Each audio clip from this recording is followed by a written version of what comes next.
जप में इतनी शक्ति होती है, भजन में इतनी शक्ति होती है, उस भगवान को भी बस में कर सकते हैं। वो भगवान भी तुम्हारे घर पानी भर सकता है।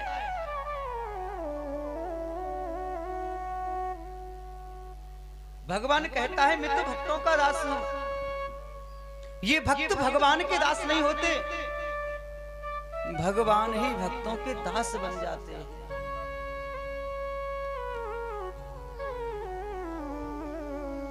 और जब भरत की उस ध्रुव की छोटे से बालक की तपस्या चल रही है ना, तो उसकी तपस्या से आज देवता बड़े डरने लगे और बिल्कुल ऐसे डर गए कि मानो आज हमारे जो पद है ना हमारे पास में, ये पद अभी जाने वाला है। क्योंकि सबसे पहले देवताओं को ही डर लगता है। देवता सोचते हैं कि कहीं हमारा स्थान ना हड़प ले जाए, कहीं हमारे स्थान को और यानी ने हड़प लियो तो हम कहां रहेंगे।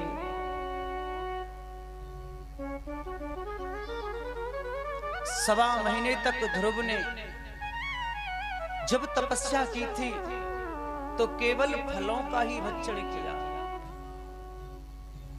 सवा महीने तक केवल फलों का ही भक्षण किया। सवा महीने बाद फल भी त्याग करके वृक्ष की पत्तियों का ही सेवन किया। फिर अगले सवा महीने पत्तियों को भी छोड़ दिया, केवल जल का पान किया। और फिर सवा महीने जल भी छोड़ करके वृक्ष की छाल को चाटते हैं।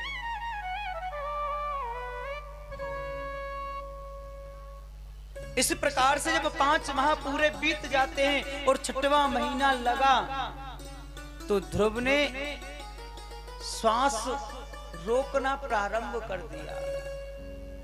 वृक्ष की छाल तो छोड़ दी, श्वास लेना भी बंद कर दिया।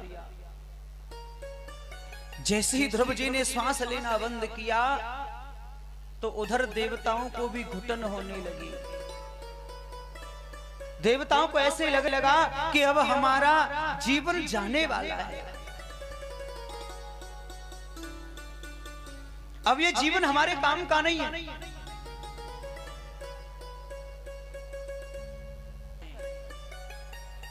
कहने लगे बालक तप कर रहा है तो वासुदेव भगवान से हमें प्रार्थना करनी चाहिए, वो जल्दी जाएं तो हमारी जो श्वसन क्रिया है ये भी शीघ्र आने जाने लगे।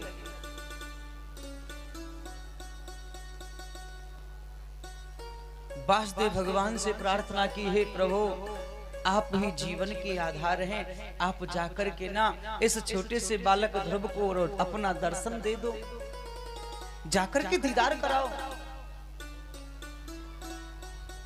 भगवान कहने लगे देवताओं आप कह रहे हो कि हम जाएं और जाकर के उसे दर्शन दे, नहीं,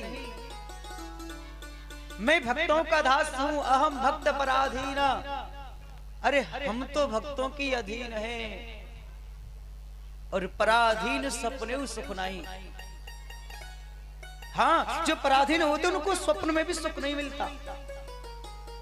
तभी तो कहते हैं अपना काम स्वयं करना चाहिए, दूसरों के ऊपर छोड़ने से कोई फायदा नहीं होता। दूसरों के भरोसे रहोगे तो कुछ हो नहीं सकता। अरे आप सामर्थ्यवान हैं तो अपना कार्य खुद करें, समर्थ को नहीं दोष घुसाएं।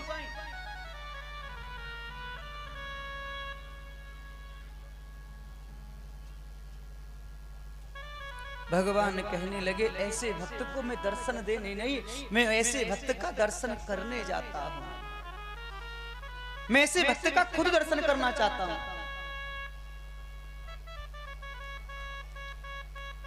आज भगवान अपना वाहन लिया और गरुड़ पर सवार होकर और आज मधुवन की तरफ चले। और जैसे ही मधुवन में पहुंचे तो जाकर के ध्रुव की झांकी को निहार रहे हैं। हम लोग दर्शन करने जाते हैं मंदिर में कि बिहारी जी के दर्शन करने चलें, कि हम वहां जाकर के उनका दर्शन करें, लेकिन आज खुद भगवान आकर के और उस भक्त का दर्शन करते हैं। और देख रहे हैं। देखते देखते मन में विचार आया, अरे मैं इसे देख तो रहा हूं पर ये तो मुझे नहीं देखता। यानी तो नेत्र बंद कर रखे हैं, अभी अपने नेत्रन को बंद करके खड़ो है और एक पैर पर इसने समाधि लगा रखी है। आवाज देते हैं, लाला आंखें खोल, मैं तेरे सामने खड़ा हूं। अरे पुत्र जरा आंखें खोल, मैं तेरे सम्मुख हूं। लेकिन ध्रुव आंखें नहीं खोलते। क्यों? क्योंकि ध्रुव के मन के अंदर, ध्रुव के हृदय में उस भगवान की झांकी का दर्शन होने लगा। उस गोविंद की झांकी का दीदार अपने हृदय में कर रहे हैं। भगवान ने देखा कि ये मेरा दर्शन जब अपने हृदय में कर रहा है तो ये मुझे बाहर नहीं देख सकता, ये मोकू बाहर नहीं देखेगा।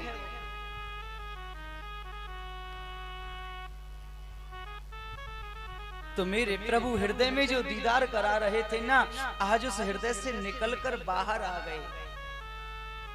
और जैसे ही ध्रुव को झांकी का जो दर्शन हो रहा था, अब उनके हृदय में वो झांकी का दर्शन नहीं है। और जब हृदय में झांकी का दीदार नहीं हुआ तो ध्रुव विचलित हो गया। आज ध्रुव जब विचलित हुआ तो उसके नेत्र खुल गए। और जब नेत्र खुले तो सामने देखा, जिस झांकी का दर्शन वो हृदय में कर रहा था, आज वही झांकी सामने खड़ी है। बोलिए वासुदेव भगवान की जय हो। आज वही झांकी सामने खड़ी है और सामने जब उस झांकी का दर्शन कर रहा है तो हाथ जोड़ करके खड़ा हो गया। मन कहता है मैं इनकी स्तुति गाऊं। मन में भाव उठ रहा है कि मैं हे गोविंद तेरी स्तुति गाऊं, लेकिन स्तुति तो आती ही नहीं कि मैं स्तुति गाऊं तो कैसे गाऊं। जिस बच्चे को पता ही नहीं है कि मुझे क्या कहना है तो वो क्या कहे, सोच में पड़ गया कि मैं क्या करूं। जब ऐसा सोच रहा है तो भगवान ने अपना शंख लिया और अपना शंख आज ध्रुव के कपोल से लगाया। और जैसे ही ध्रुव के कपोल से वो शंख लगाया ना, तो ध्रुव को वेद वेदांत का ज्ञान हो गया। अब तो ध्रुव स्तुति पर स्तुति बोलते जा रहा है। यो अन्तः प्रविश्य मम उच्चमिमा पसुप्तां संजीवत्यखिलत सवित्सुद्यव्य अन्याश्च हस्तचरण श्रवणं मत्वगादीन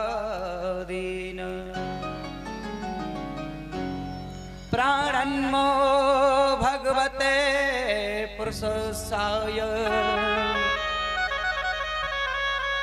तोभ्यं श्री वासुदेव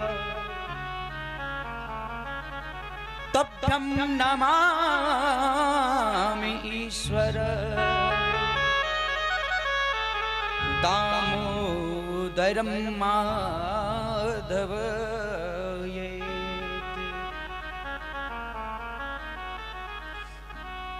कृष्ण वासुदेवाय हरे परमात्मने प्रणतः क्लेशनाशाय गोविंदाय नमो नमः।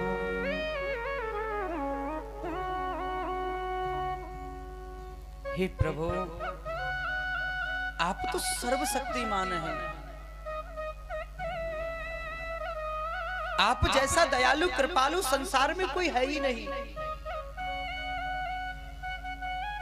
अगर किसी की वाणी खोई जाए ना, किसी की वाणी खो गई हो, तो आप उसे भी वापस कर सकते हैं। फिर भला में छोटा सा बालक क्या बोल सकता। लेकिन आपकी कृपा से आपने मुझे ऐसा बनाया कि मैं आपको प्रणाम कर सकूं। हे भगवान, अब मैं आपका धन्यवाद करूं तो कैसे करूं? क्यों? क्योंकि इस संसार में हाथ, पैर, आंखें इत्यादि जो भी चिन्ह है हमारे पास, ये चेतना भी जो है ना, ये सब आपकी कृपा से प्राप्त है। आपकी कृपा के बिना ये चेतना भी नहीं मिल सकती। देखिए, पानी का ध्यान बनाएं। हेलो, हाँ जी, जब भजन हो उस समय ही पानी पिलाएं, थोड़ी देर रुक जाएं।